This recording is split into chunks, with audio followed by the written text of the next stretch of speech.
Hello everyone. In this video, I will show you how to fix the CredSSP Encryption Oracle error in remote desktop connection.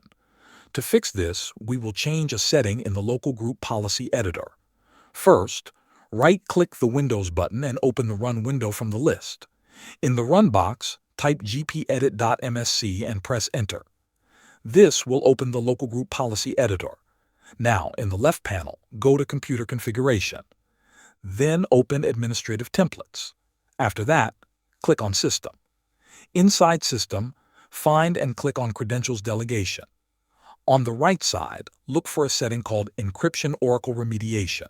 Double-click on it. A new window will open. Select Enabled. After selecting Enabled, look at the Options section below.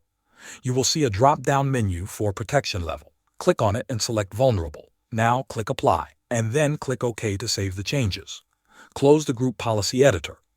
Finally, restart your computer to make sure the changes take effect. After the restart, try connecting again using Remote Desktop. The error should now be fixed. Thanks for watching.